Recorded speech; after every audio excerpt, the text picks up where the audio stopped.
Yamekuwa mengi sana.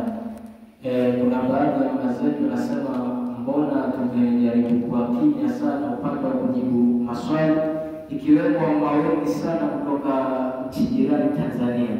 Kwa hivyo inshallah leo tunaamua kuyajibu kwa sababu yalikuwa maswali takriban 25, lakini jana niliweza kunakili maswali 9 peke yake. Kwa hivyo inshallah ndio majibu yanashuhudiwa hivi sasa, na ndio tumeingia katika lengo sahihi kuweza kujibu maswali kama haya. Assalamu alaykum wa rahmatullahi wa barakatuh.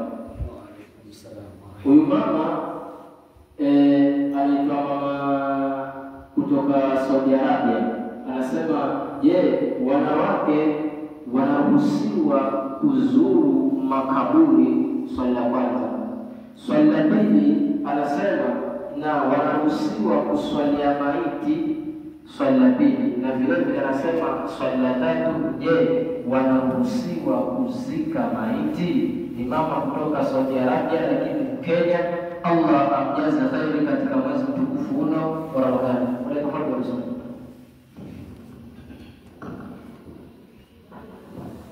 Assalamu alaykum wa rahmatullahi wa barakatuh. Inshallah tuanze na swali la kwanza ambalo limeulizwa na mama yetu au dada yetu katika imani. Anataka kujua kwamba je, wanawake wanaruhusiwa kuzuru makaburi? Swali la kwanza, sio? Je, wanawake wanaruhusiwa kuzuru makaburi? Hili swala la wanawake kuzuru makaburi kuna ikhtilafu ya wanavyuoni. Wengine wamesema kwamba wanawake hawaruhusiwi, wamekataza katika swala zima la wanawake kuzuru makaburi, na wengine wamejuzisha. Kwa hivyo na waliosema kwamba au waliokwenda na fatwa ya kwamba haifai wanawake kuzuru makaburi ni kwamba kutokana na waliangalia pia hali zenyewe za wanawake ni sura zao ni ndogo. Wanawake sura zao ni ndogo. Sasa wengine wakaenda na mdogo huu, lakini alimuhimu kwamba kwa kauli ya Mtume jinsi ilivyokuja kuhusu swala zima la kuzuru makaburi, imekusanya kwa ujumla mpaka wanawake kwamba ikiwa lengo la kawaida kama ilivyosema Mtume, fa innahu tudhakirukum al-akhirah, kwa sababu kuzuru makaburi utawapelekea nyie muikumbuke akhira. Kwa hiyo wanawake wakiwa watazuru makaburi kwa dhamira hiyo ya kwenda kupata mazingatio juu ya akhira na namna gani mtu atajiandaa ili afike akhira mbele ya Allah kwa salama, inakuwa la basa fihi, itakuwa la basa fihi. Lakini katika swala zima la wanawake, mfano ni mtu amefariki, wanaume wamebeba jeneza, wanaenda kumstiri ama kumshika yule maiti. Sasa kilichonapasa ni ile pepo wanawake kufuata na ile grupu ya wanaume kwenda kwa masiara kwa ajili ya mazishi. Wanawake pale ni au wabaki nyumbani pale hawajaruhusiwa.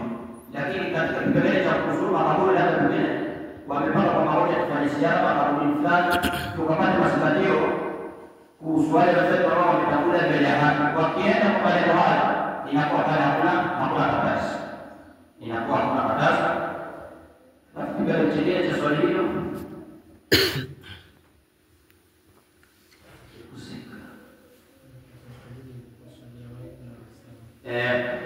na pia mawaidha na usalie wanawake pia wanaruhusiwa kuswalia maiti. Hakuna shida pale. Ile ni ibada, ile pia kuswalia maiti ni katika nao, ile ni ibada, ni sampuli waliowapa ibada. Kwa hiyo wanawake pia, pengine kuna ndugu yetu Muislamu ameenda mbele ya haki, ameoshwa akafiniwa, kuna swala ya jeneza pale, wanawake pia kupanga safu zao nyuma kule kwa lengo la kuswalia maiti pale pale pamoja na wanaume, lakini wanawake wako sehemu yao tu na wanaume wako sehemu yao pale pale, wakisimama kwa niaba ya kuswalia maiti pale pale hakuna katazo, nao sheria pale pale haiyakataza. Na swala kama hili pia hata kama Mtume sallallahu alaihi wasallam ndio ilitokea kama watu wa sahaba walikuwa wakifanya swala hili, na kuswalia maiti wakijumuika pamoja na Mtume sallallahu alaihi wasallam, lakini wanasimama katika safu zao kama kawaida, si kwamba wanakuwa na mtangamano ama mjumuiko pamoja na wanaume. Hao safu zao ziko kando na wanaume safu zao ziko kando, lakini swala zima la kushiriki katika kuswalia maiti ama kuswalia jeneza pale nao wanaruhusiwa kisheria, kwa kuwa ile sampuli pia mojawapo ya ibada pia, ili nao pale zile kwenda na zile thawabu shaka.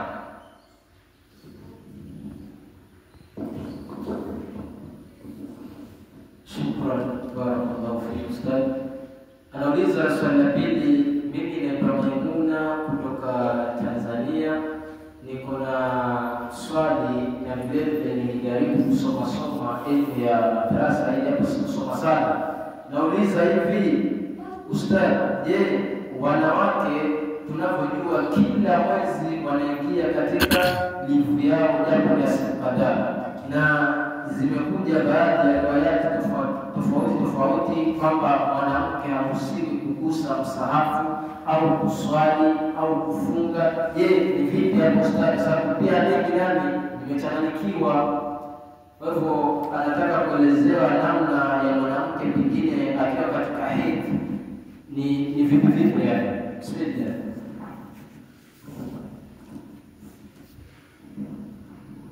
Assalamu alaykum wa rahmatullahi wa barakatuh. Wa alaykum salaam wa rahmatullahi. Swali la dada yetu mashallah ambaye anataka kujua, je, mwanamke akiwa katika zile ada zao ambazo ni maarufu zinajulikana, je, akiwa katika hali zile, je, anaweza akashika msahafu akasoma? Ndio swali lake sana.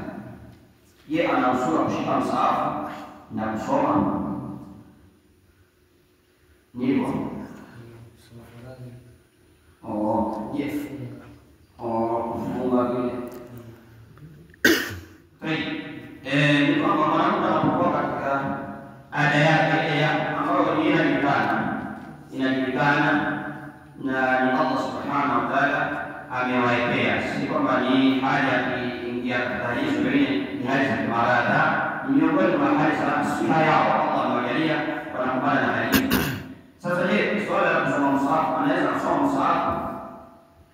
Hii pia ina ikhtalafa ulama, fuqaha wametofautiana katika masala ya mwanamke kushika msahafu na kusoma anapokuwa katika siku zake.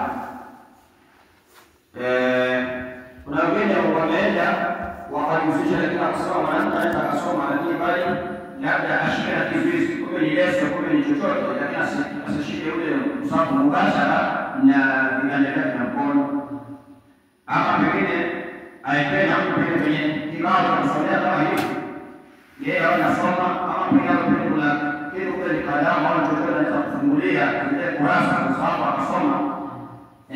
Mmoja mwingine akasema anaweza kusoma kwa njia hiyo.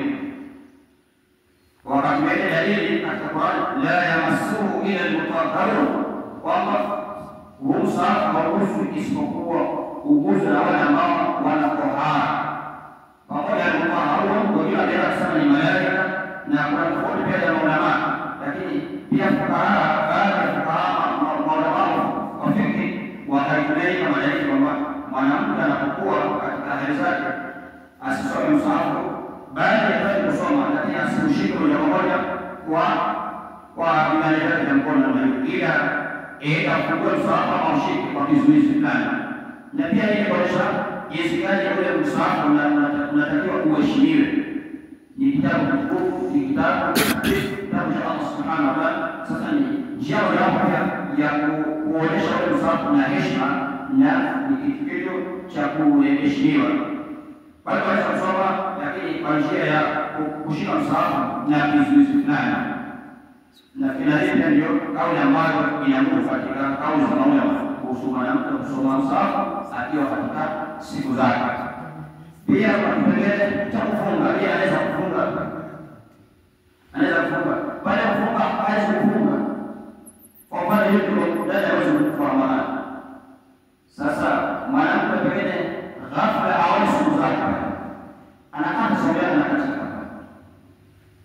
Kwa hiyo zile siku ambazo yuko katika hali zile zao ambazo ni kawaida zinazoeleweka, hafungi pale mpaka malize siku zake, atoharike, akajitoharishe awe pale, alafu anamaliza anakamilisha zile siku zilizobakia za mwezi tukufu wa Ramadhani, zile siku ambazo atakuwa alikula kwa kuwa alikuwa katika hali zile ama zile siku zao analipa zile siku. Kwa hiyo kwa muhimu ya kushika ni kwamba mwanamke anapokuwa katika zile ada zao haruhusiwi kufunga, anakula mpaka atakapomaliza siku zake, analipa zile siku ambazo atakuwa alikula kwa kuwa alikuwa katika zile ada zao. Lakini kufunga haruhusiwi anapokuwa katika zile ada zao za kawaida za kila mwezi ambazo zinajulikana. Shukrani.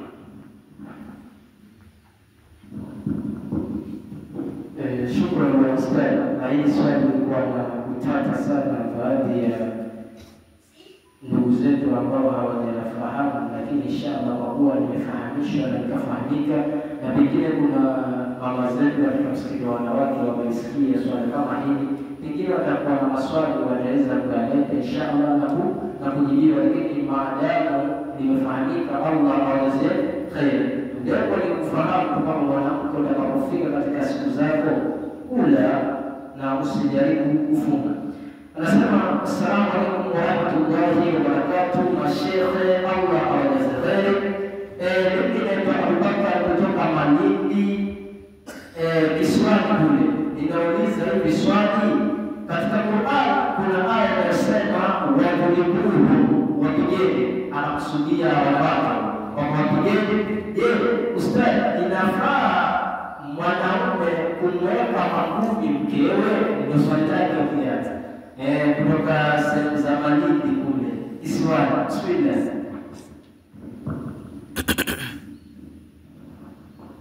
Assalamu alaykum wa rahmatullahi wa barakatuh. Ndio nauliza wewe, Allah subhanahu wa ta'ala ameelezea masala ya mwanamke mkewe, maana katika hali ya maisha na hali ya maisha ya ndoa kuna masala ya kutofautiana kimawazo kwa mfano, kama vile hata watu wanaposema kwamba vikope viwili kama pamoja haiwezi kuungana. Sasa maisha ya ndoa pia yanapata shida. Kuna wakati kuna kwa mfano mapishana na zako moja. Sasa je, swali linauliza vile kwamba mwanaume anaruhusiwa kumtia mavuli mkewe? Je, mwanaume anaruhusiwa kumtia mavuli mkewe? Haruhusiwi. Allah alimwekea kitambo cha kwamba mwanaume anaruhusiwa kumtia adabu mkewe, lakini hapa Mtume sallallahu alaihi wasallam alikuja akaelezea namna ya kitambo hicho kilichotajwa na Allah subhanahu wa ta'ala. Mtume akasema ni kitambo ambacho kisimletee kisimjeruhi, ni mchana lakini si mchana wa kuwa kiachakua unapelekea kwa mtia majeraha. Ni kitambo kitakuwa harusi kwamba ili nilifanya ni kosa, ili siku nyingine asilimani tena kosa hilo, lakini siku mchapa sasa kupiga kwamba mfurishe pengine uso, mvuje meno, yaani mvuje pua, yaani mvuje kiabana, si kipigo cha aina au kwamba mfurishe jicho. Ni kitambo kiasi cha ahisi uchungu na ahisi kwamba hili jambo lilifanya huyu mwenzangu halikufurahisha, ili awe atakomeka na atajirekebisha na lile tendo ambalo amekufanyia na wewe bwana ama wewe umelibaguni. Kwa hiyo kitambo na kitambo cha kuwa mpaka kufurishe wala kumjeruhi. Kwa hiyo nasisitiza kwamba mume kumpia magumi mkewe haifai, makosa. Mume pengine chamba pengine vitabu hivyo mpaka mume mke ashiri na kutembea, ashiri na kula, mwili wetu wa umma, madamu yanamwaika, hii haifai. Ni kichapo kiasi cha kuwa kinasikia adabu, lakini kisimjeruhi wala kumfundisha mahali. Hicho ndio kitabu kilichofufuliwa na Allah subhanahu wa ta'ala. Shukran, jazakumullahu khairan.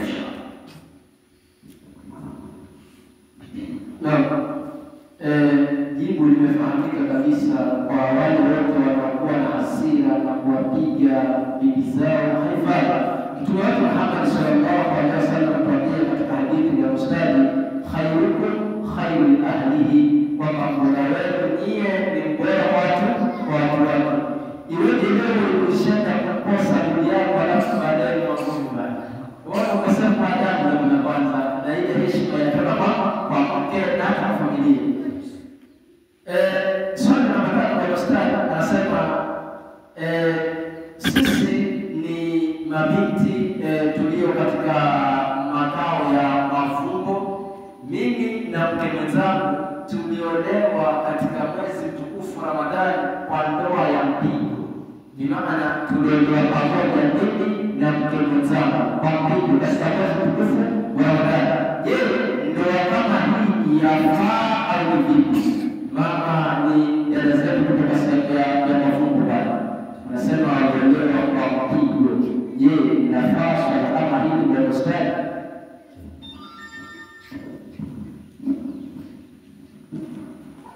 Assalamu alaikum warahmatullahi wabarakatuh. Mama yetu au dada yetu katika imani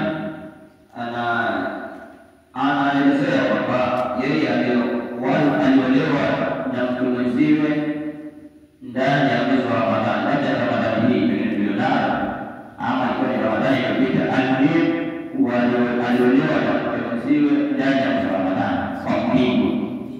Ni maana inamaanisha ikatabaga moja vizuri ni kwamba inamaanisha yeye na mtu mwenziwe hiyo ndoa ilikuwa siku moja. Ilikuwa kwa siku moja. Basi kwa bana kufua ilipaswa hapa. Watu walikuwa akawaoa siku moja mpaka. Sasa dada anakuja hii ndoa yafaa kufanyana. Yafaa hii ndoa imeswihi. Hiyo ndoa imeswihi hata ndoa iswi tena huyu bwana mashallah kwa mtazaleri mashallah mtazaleri sababu ndani alikuwa anajipanga maana kwa mchezo sisi tuko wako mmoja pia kiasi cha kutoka itakuwa huyo ambaye ndio kwa mpingo sikoje si mchezo ndani kama ndio kwa imani. Sasa tukija katika swali la ndoa ndoa iswi haina mushkili kabisa. Ndoa haina mushkili iliswihi na haina ishkali yoyote kabisa. Shukran, jazakumullahu khairan inshallah. Swali la mwisho ni swali la dada yetu ama ni mwanaume. Anasema namwombea Allah tabaraka wa taala Allah atusamehe katika mwezi mtukufu wa Ramadhani, na nishafuatilia mawaidha na swala kuhusu matanga, maana mazishi. Je, hebu naomba mfafanulie kuhusu matanga ni siku ngapi? Kwa sababu nasema baadhi ya mashehe wanasema matanga ni siku 3, wengine wanasema siku 6, wengine wiki nzima. Nachanganyikiwa mimi. Je, matanga mwisho ni siku ngapi? Ndio swali la ndugu yetu, sijajua ni mwanaume au ni mwanamke, lakini swali lake analouliza.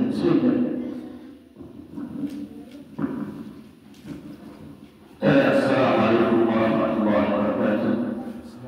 Ndugu yetu katika imani anauliza na anataka kujua pamoja matanga kawaida ama ule usawa matanga huwa ni siku ngapi? Ndio swali lake. Matanga huwa ni siku ngapi?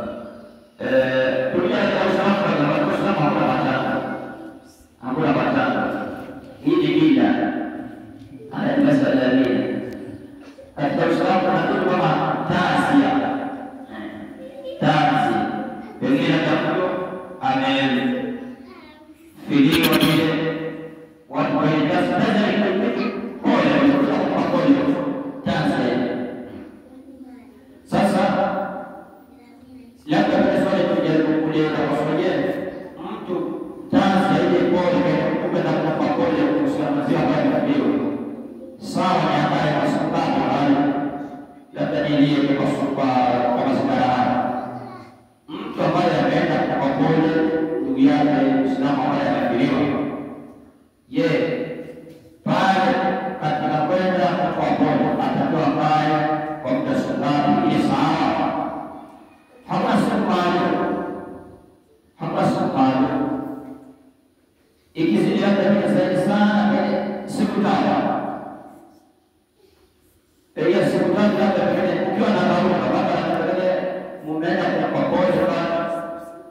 na mumeona kwamba kuna haja ya kujaribu kumuliwaza katika baadhi ya mambo, kumfanyia baadhi ya huduma yule mwenzetu ambaye amefiliwa.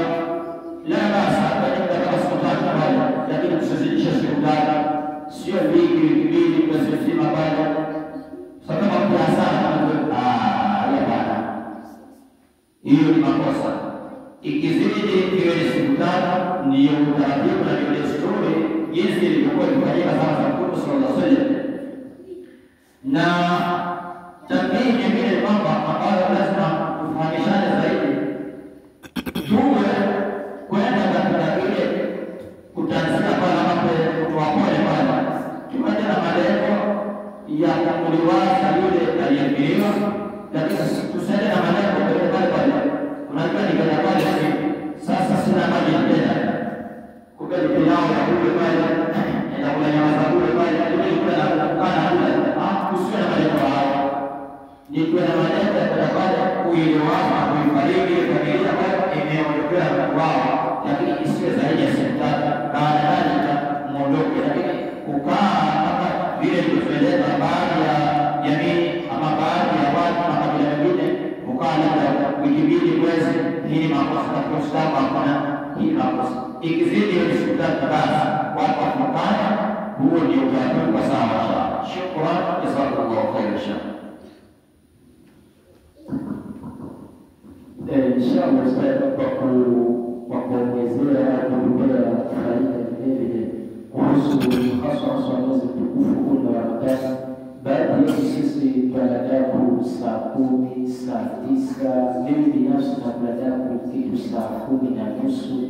Sasa ni vipi kwa sababu tunafanya hivyo, kumbe inakuwa makosa. Na sisi lengo letu katika mwezi mtukufu wa Ramadhani kama anavyosema Mtume sallallahu alaihi wasallam, shahru neema, shahru mubaraka, shahru maghfira. Tunalotaka sisi ni zile thawabu za Allah, msamaha wa Mungu, thawabu nyingi kwa Allah. Je, usili swala la daku suhu vipi ya Bwana Ustadhi?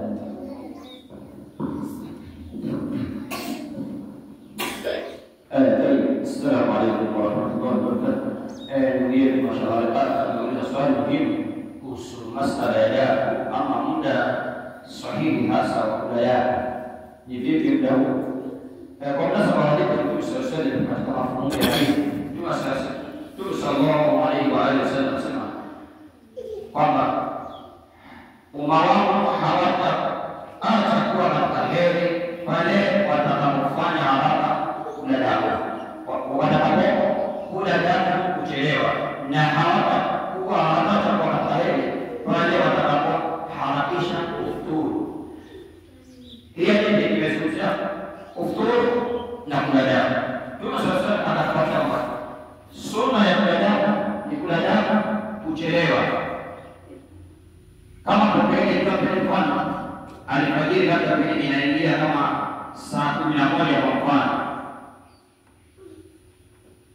alfajiri uswaji ile alfajiri hapo labda vile inaingia kama kwa mfano saa 11, basi daku ile kikiwa ni kumaliza kula kama vile saa 11 pale kasorobo ama saa 11 pale kasoro dakika 10, yani karibu na adhana ya mwanzo pale, karibu na adhana ya mwanzo pale, yani daku inatakiwa iliwe, yani kuchelewa ndio sunna ya Mtume sallallahu alaihi wasallam. Ndio anasema umma wangu hawatakuwa na heri pale watakapokuwa wanachelewesha kula daku, yani daku kusio usiku wa manane, labda kama saa 9, saa 9:30 usiku, utakula leo na utakosa zile fadhila za daku, utakosa zile fadhila za daku. Tukatazama sana kwa inna fi suhuri baraka, yani kulani daku kwani katika kula daku na baraka nyingi sana. Lakini daku kama ile kwa jinsi kwa watu walikuwa Mtume sallallahu alaihi wasallam, kwa hiyo wakati bora wa daku kula daku kidogo masaa ya kuchelewa, lakini usichelewe sana mambo ukapanda kutoka ule wewe na swali, lakini ndio nakula daku unashikilia pale kwa kujaribia somo yako sana. Ni kufanya taratibu kula kuchelewa, lakini tuchunge time isije kama alfajiri imeingia na napiga ni makosa sana. Alafu na kufuturu kwa sababu ni swala la damu pia limefungamana na kufuturu pia, ni vitu viwili vimeshikamana. Kufuturu nako, kufuturu unatakiwa kuwe mapema. Tukihakikisha jua limezama pale pale tusichelewe kula, tusichelewe kutia kitu kinywani, sawa ni maji ya kunywa, sawa ni tende, sawa ni kaimaji, sawa ni chochote ambacho kiko mbele yako. Hapa pia tabiri nyingine kama usinushi fulani katika swala la kufuturu. Wengine wanaenda itikadi na masura kwamba usubirani na mtani wala mtani tayari kama kufuturu hakujafunganishwa na adhana, umefunganishwa na kuzama kwa jua. Basi kufuturu umefunganishwa na kuzama kwa jua. Kwa hivyo jua likizama, hata kama baada ya kuadhiniwa kuna haki ya kula, lakini bora kushijua limezama. Hilo ndio taratibu ambao tumefundishwa na Mtume sallallahu alaihi wasallam.